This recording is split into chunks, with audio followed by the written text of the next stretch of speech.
Hello humans, it's just Martine, and today we're going to be reading books about superheroes. This is not a traditional secret TBR video like I do a lot of the times on my channel. If you're looking for those types of secret TBR videos, here's a playlist right here. You can clickety click, click, click, watch them all you want. This week, I just happened to mainly be reading books that have a specific theme, so I was like, I'll document it, whatever. And that's because recently I've become re-obsessed with Spider-Man, like in a really big way. And it's made me think about the telling of superhero stories in general. And anyway, I love Spider-Man dearly. He's my favorite superhero. However, canonically, there are some problems with superheroes that I have in that a large portion of them and many of the renditions of Spider-Man also fall into this trap, follow cis straight white males. And that's not very heroic to me. Just gonna say it. So I'm going to be reading superhero books with a little more diversity in them, a little more representation. I'm still gonna get my Spider-Man fix because I'm planning on reading Miles Morales by Jason Reynolds, which I'm super excited to read. And aside from that, I'm also reading Dreadnought, which is a book that I'm already like 40% of the way into, somewhere around there. And it's about a transgender superhero, which is super cool. So I'm gonna take you along as I read these books, and it's gonna be a super fun time, and maybe we'll talk about like the conceptions of heroism and superheroes and how they're depicted in fiction, and it's just gonna be a good time. I can already tell you my initial thoughts on Dreadnought. I'm really enjoying it so far. It's very hard hitting in some ways. I'm not sure if it's a middle grade or a young written YA. Either way, it's handling some really difficult topics. There are some awful characters in this book that are incredibly transphobic, including the main character's parents. It's incredibly hard to read about, and I just want to put that out there in case you'd find that triggering in any way. It's very prevalent and like very bad. Like they say awful things to this very young and impressionable character, and it's awful, and this character continues on in spite of those things and realizes who she is, and it's incredible. I'm loving it so far. It is written a bit young for me, and I'm not sure how I feel about the depiction of how the superpowers are used or manifested or all those things, but I'm loving the trans main character. I'm loving the discussions that we're having about ideal selves and what it means to be a hero, and so far so good. She just made her first like save with her superpowers, as it were. She saved like a whole plane's worth of people, and it's also starting an interesting discussion in the superhero agency that she's part of about the age that you can start, quote, caping at. They refer to doing the actions of a superhero in a heroic sense instead of just a superpower sense as caping. And it's a very politicized action to cape, quote unquote. And so there are really great conversations about how old do you have to be to decide when to bring that attention to yourself, how old do you have to be to handle that type of responsibility, to put that on yourself, to accept that burden, to truly consent to that type of heaviness. How old do you have to be to make the decision about yourself and your own welfare, to know who you are, to know how to help others and what they need. So lots of great conversations. I'm really enjoying it so far, and it is refreshing to read a superhero book that's got an awesome main character who's not a cis straight white male.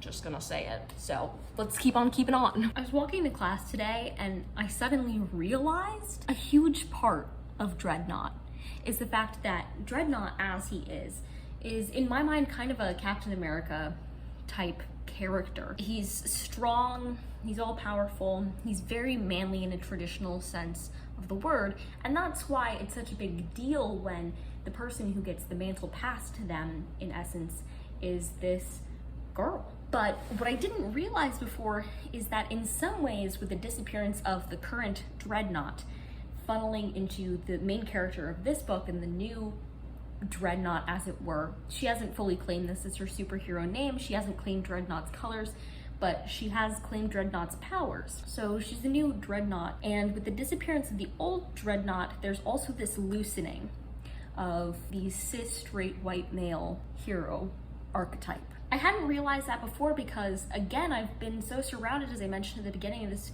video, by the idea of these superhero archetypes that fit racial and gender and sexuality in a certain way. And so in my mind, even with the presence of this transgender main character, all the other superheroes are still cis straight white males, and yet the other characters in this book, the other metahumans, aren't cis straight white males. There are a variety of different superhero characters in this, and I'm racking my brain right now trying to think of the other ones, and I'm not positive that there's another cis straight white male aside from the original Dreadnought. And that makes it so cool in my mind, because it's like you've taken this idea of what a hero is supposed to look like, especially in like Western media. You've revoked him of his powers, you've very much literally killed him, and you've transferred his power to this young transgender woman, and with it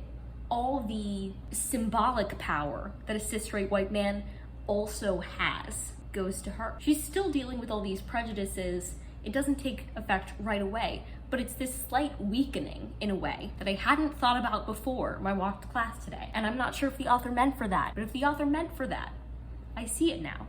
And if the author did not mean for that, I hope the author takes credit for it anyway. I'm just past 70% of the way into Dreadnought, and I wrote down a couple of quotes from it because I think the author is doing a really good job covering a lot of the themes that come up in discussions about superheroes. So in one scene, the main character is working with her friend who also has superpowers but is not associated with the Legion. In my mind, in this world, the Legion is kind of like the Avengers. They work with the government / the government like takes them seriously and stays out of their way. And then there are all these other metahumans with their powers, and they can either use them to be villains or to cape on their own, or to be what are called gray capes, which are like morally gray superheroes, right? So one of the gray capes becomes really good friends with the main character, and she says during one scene, "I'd love to play by the rules, but the people who make the rules are crooked." And then she says, "We're not going to let the law stand in the way of doing what is right." That harkens back to so many superhero stories. I'm not saying he's a hero. I don't think he's a hero at all. What are you trying to say? I'm saying he's trying to help, and it looks like he's trying to do something maybe the police can't. Something that police can't? So I appreciate that conversation. I really appreciated the scene where one of the other superheroes that's part of the Legion like took ownership of the fact that they've been failing Danny and they've been letting her handle too many things on her own. That being said, there are other members of Legion that, unlike specifically Grey Witch, who is incredibly transphobic. Every opportunity that a character in this book has to be transphobic, they are. Then there's a quote from the Legion that kind of harkens back to the conversation that Calamity has about the people who make the rules being crooked, in which one of the people from Legion says, "Government corruption is out of our jurisdiction," which I thought was an interesting quote. And then Doc Impossible made the point to Danny that she could do anything with her superpowers, and that traditionally when people want to help others and they have superpowers, they end up fighting, and in almost all of those instances they end up dying fighting. And meanwhile, she could do anything else with her powers. She was like, you could be an awesome firefighter, or do this or do that. Your chances of sticking around to help more people would be a lot higher. And I thought that was interesting because I hadn't really thought about that before. Like, you have all these things you could do, awesome heroic things that are not you, like, I don't know, catching a plane in midair. So just lots of conversations about if the way that law and the criminal justice system is set up is good enough to protect people, if the government is good enough to protect people or to have people's best interests in mind, what adults do and do not think about what the future generation is capable of doing, even now as they're still young. So lots of interesting things going on. We'll see how the last 30% is. All right, I just finished Dreadnought and I'm going to end up giving it 3 out of 5 stars. A couple thoughts about that. So it was a pretty good time. I didn't love all the action sequences. Sometimes I can find an action sequence that works for me. Sometimes I can't. I couldn't this time. The action sequence is just, the world building was pretty cool and kind of interesting. I liked the discussions about heroes. I enjoyed the discussions about being transgender. In many ways, this was very much a traditional superhero story, but with a transgender main character. And here's why it's important that that's what it was. Because when we're talking about representation, we don't just need representation in like the world's newest books, right? We're getting a lot of that, obviously, as we get more representation in literature. I've read so many books this past year with queer main characters that were absolutely some of my new favorite books of all time. But we also need representation in media of characters of all different types of diversity, whether it's sexuality or race or gender, that are average. Cis straight white people have had the pleasure of having so much representation that a good deal of it is just average, and every other group deserves the opportunity to have representation that spans that range as well. I don't think that made any coherent sense. It reminds me of when the movie For Love, Simon came out, and this was back when I was in high school, and I heard people saying like, oh, it wasn't that good, which first of all, I disagree with. I loved that movie. But second of all, it was something, you know, it's some representation for the queer community, and any of that is a win. As far as superhero books went, this was a pretty fun one. It would read really young YA if it wasn't for how transphobic some of the comments were. On the one hand, I understand exposing kids to that so they know that that exists in the world. On the other hand, I would be scared of having a young child read this who say is transgender, and then seeing these messages that maybe they've been fortunate enough not to hear yet in the world. And so I really don't know how I feel about that idea. Obviously, the main point is not transphobic, but a good deal of the characters are, and it's the first book in a series, so you get very little by way of resolution to that. People are horrible to Dani in this book, and she doesn't get much victory or closure from that, aside from being okay with herself, which is important obviously, but nobody apologizes to her yet for how they've treated her or anything, so just know that. But yeah, had a good time reading it, and now I'm gonna turn my attention to Miles Morales, and I'm so excited. I love Spider-Man so much. I'm at 18% of Miles Morales right now, and really liking it. But I wanted to come and update you on it because there was just a scene where he was talking to his best friend about how he wasn't going to be Spider-Man anymore, and his friend was like, why would you do that? You know, whatever. He's like, well, I have this bad grade in one class, and like, we have different opportunities. We're totally different people. You have opportunities I don't, etc. I can't like be playing around with my opportunities. Like, I need to take them seriously. And he was like, you can't be a superhero unless you have your life figured out.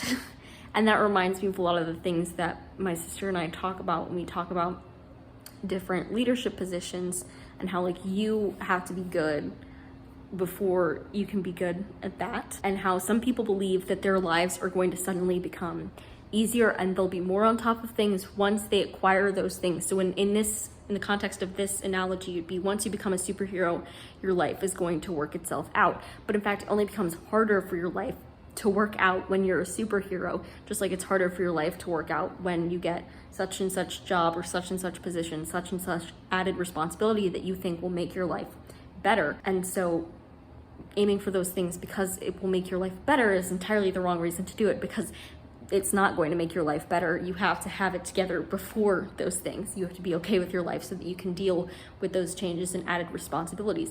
With great power comes great responsibility.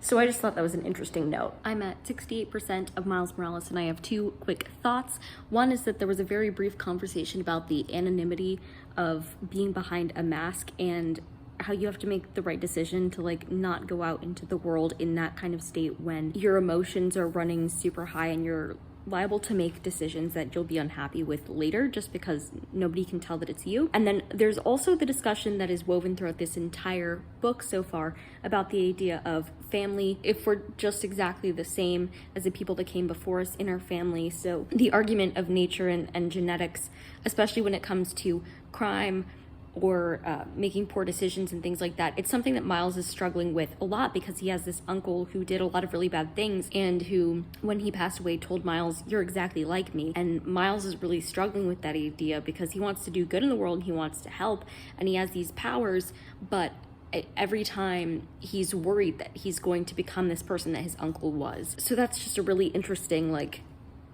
theme to be captured, especially in a superhero book, because again, like it said in Dreadnought, like when you have powers, there are multiple things you can do with those powers. You can do good things, you can also do bad things. The antithesis to a superhero is a super villain.